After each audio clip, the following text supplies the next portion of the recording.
यशोदानंदन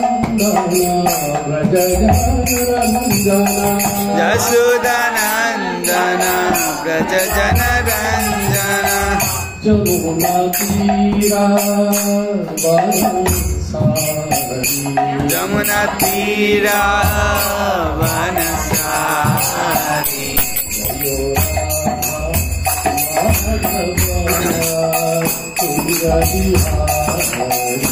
जय राधा माधव कुंज बिहारी जय राधा माधव कुंज बिहारी जय कुंज बिहारी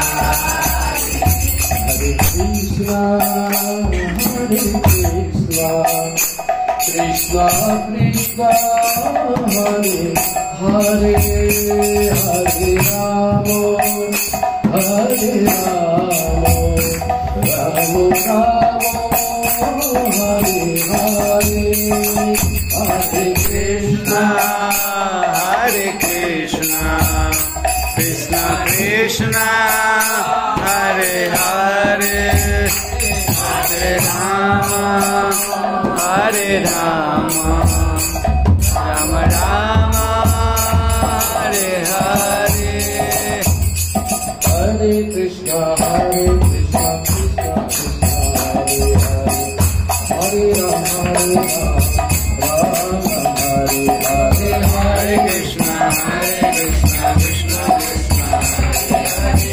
हरे हरे राम कृष्णा हरे कृष्णा कृष्णा हरे हरे हरे राम राम राम हरे हरे हरे कृष्णा कृष्णा कृष्णा हरे हरे हरे राम राम राम हरे हरे जय गौरनिताय पावन चोरनिताय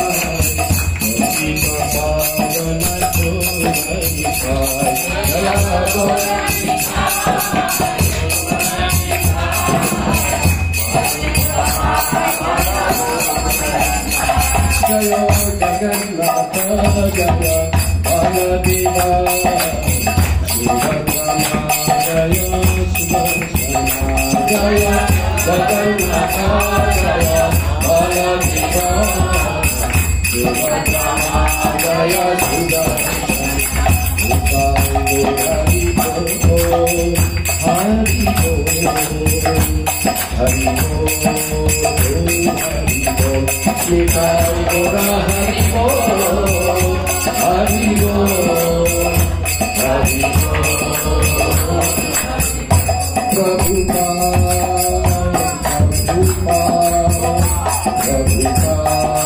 जय प्रभुपाद जय प्रभुपाद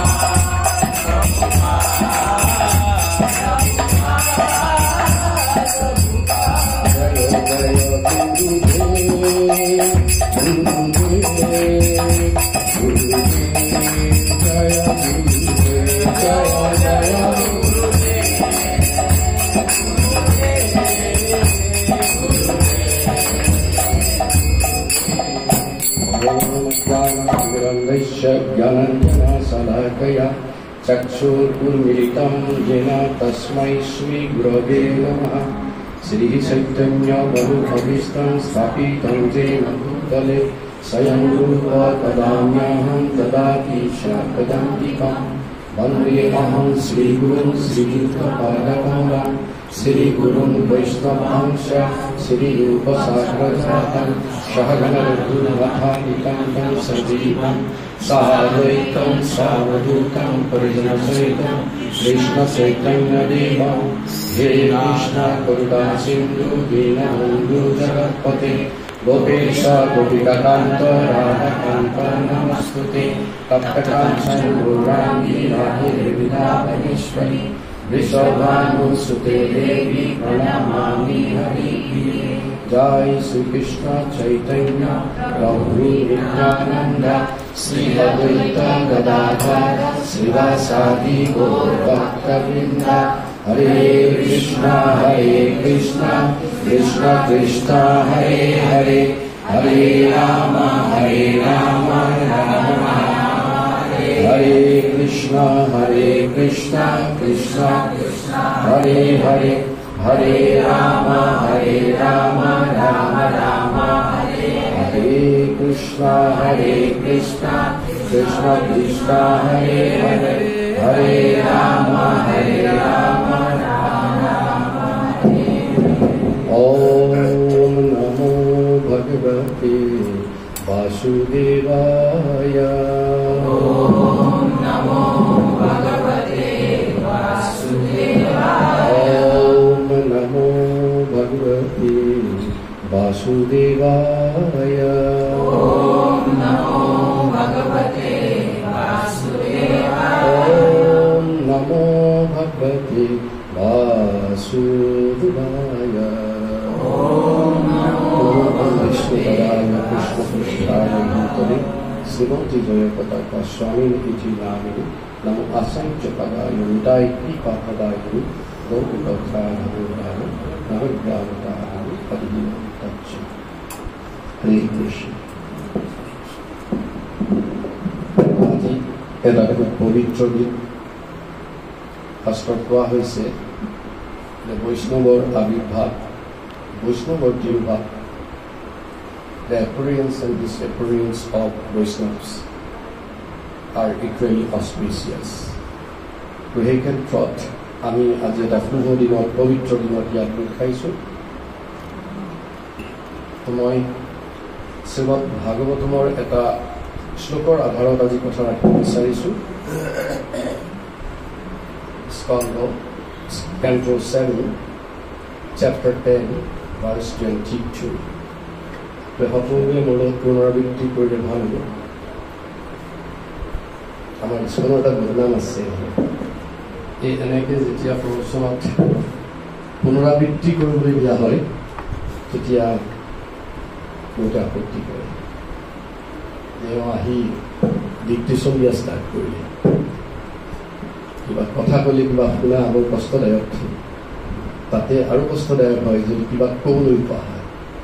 তো সেনেকৈ নল'ব কথাটো, কাৰণ এই দিব্য শব্দবিলাক নাদ ব্ৰহ্মবিলাক যিমানে উচ্চাৰিত হয়, যিমানে শ্ৰৱণ হয়, যিমানে কীৰ্তন হয়, আমাৰ অন্তঃকৰণ পুৰঃমুক্ত হয়।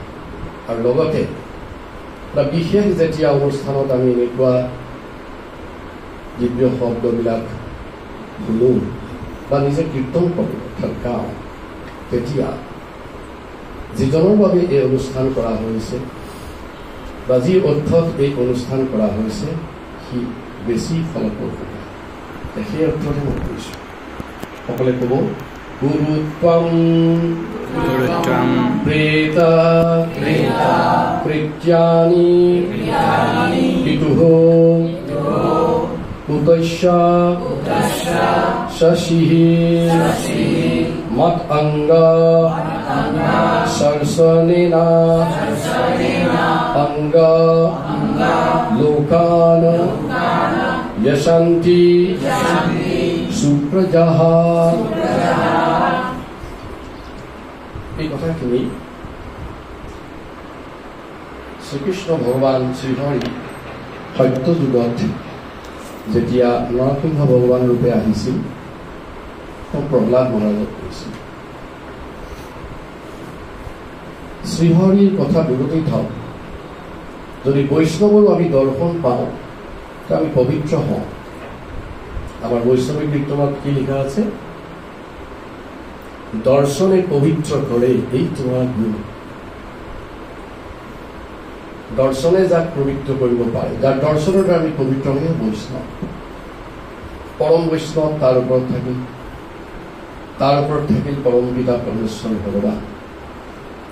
ভগৱানৰ যেতিয়া দৰ্শন হয়, শ্ৰীহৰিৰ যেতিয়া সাক্ষাৎ দৰ্শন হয়, তেতিয়া তাৰ পবিত্ৰ হোৱা দূৰৰ কথা মুক্তি লাভ হয়, মোক্ষ প্ৰাপ্ত হয়।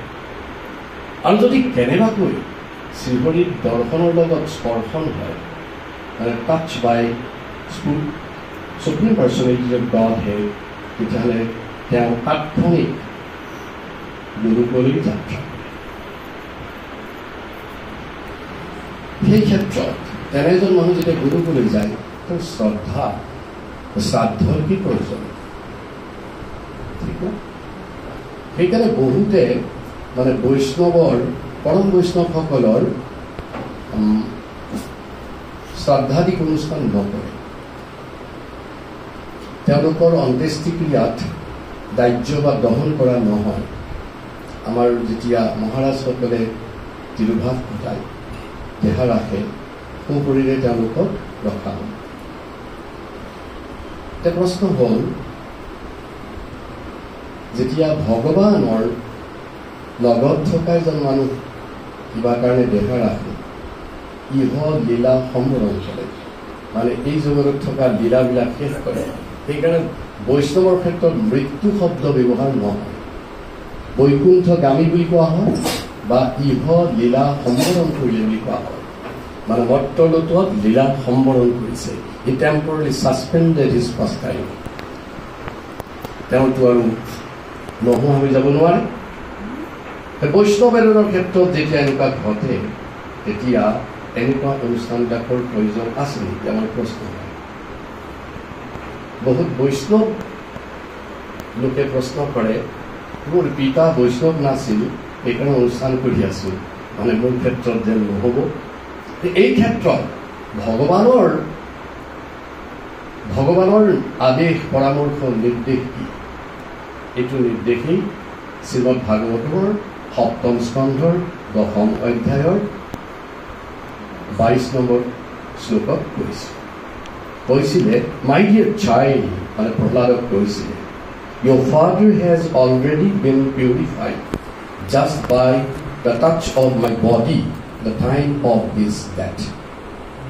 মৃত্যুৰ সময়ত মই স্পৰ্শ কৰিব লগা হ'ল, গতিকে তেওঁ ইতিমধ্যেই পৰিশুদ্ধি ঘটিছে। Nonetheless, the duty of a son is to perform Shraddha, ritualistic ceremony, after his father's death, so that his father may be promoted to a planetary system where he may become a good citizen and devotee. কৃষ্ণৰ নিৰ্দেশটো এনেকুৱা আছিল প্ৰহ্লাদ মহাৰাজৰ প্ৰতি, যে তুমি পুত্ৰ, গতিকে তোমাৰ এই ক্ষেত্ৰত কিছু কৰণীয় আছে, যে তুমি পিতৃৰ ৰিচুৱেলিষ্টিক চেৰিমনি, আচলতে ১৬টা সংস্কাৰৰ ভিতৰত জন্মৰ আগত 2টা সংস্কাৰ থাকে, পুংসৱন আৰু গৰ্ভধান। জন্মৰ লগে লগেই জাতক কৰ্ম আৰম্ভ হয়, তাৰপাছত প্ৰায় 13টা অনুষ্ঠান হয়। প্ৰি বাৰ্থ 2টা, আফটাৰ বাৰ্থ 14টা, তাৰে 13টা হ'ল মোটামুটি তেওঁ দেহা ৰখাৰ আগলৈকে, আৰু দেহা ৰখাৰ পাছত এটা মাত্ৰ অনুষ্ঠান, এটা মাত্ৰ সংস্কাৰ বাকী থাকে, সেইটো হৈছে অন্ত্যেষ্টিক্ৰিয়া। অন্ত্যেষ্টিক্ৰিয়া মানে তেওঁ বিদেহী আত্মাটোৰ পৰিশুদ্ধি। 16টা সংস্কাৰ, 16 সংস্কাrs are for purification of the body and sometimes the soul. And then the body is without soul, বিদেহী আত্মা, তেতিয়া তাৰ পৰিশুদ্ধিৰ দৰকাৰ আছে। আৰু আমি ইমান অনুষ্ঠানবোৰ যে কৰি থাকোঁ, বাৎসৰিক কৰোঁ, ছমাহত কৰোঁ, মাহেকীয়া কৰোঁ, তাৰ অৰ্থ আছে। এইবোৰো পৰিশুদ্ধিৰে এটা প্ৰক্ৰিয়া। যাই হওক, সেই অৰ্থত শ্ৰাদ্ধৰ কথাটো যিটো ভগৱানে আমাক পৰামৰ্শ দি গৈছে, সেই অনুষ্ঠান কৰিব লাগিব। শ্ৰাদ্ধ মানে শ্ৰদ্ধা শব্দৰ পৰা আহিছে, to show' our respect to the departed soul. বিদেশীজনৰ প্ৰতি আমি শ্ৰদ্ধা অৰ্পণ কৰা, শ্ৰদ্ধা নিবেদন কৰা। বহুত কিবা কিবি কৰিলেও সেইটো নহয়, যদি অন্তৰত শ্ৰদ্ধা তেওঁৰ প্ৰতি নাই, তেতিয়াহ'লে শ্ৰাদ্ধ অনুষ্ঠানটো সেইজন পুৰুষৰ দ্বাৰা সেইজন আত্মাৰ দ্বাৰা সম্পাদন হোৱা নাই। পুত্ৰ শব্দটো মই অলপ পাছত কম কেনেকৈ হৈছে। যাই হওক, এই মৰ্ত লোকত যেতিয়া আমি অৱস্থান কৰোঁ তেতিয়া শাস্ত্ৰত লিখা আছে 5টা ঋণেৰে আমি ঋণী হওঁ। We are indebted with 5 different types of ঋণ। সেই ঋণকেইটাৰ ভিতৰত প্ৰথম ঋণটোৱে হৈছে পিতৃ ঋণ। পিতৃ ঋণ, ঋণৰ পৰা সকলো মুক্ত হ'ব লাগিব।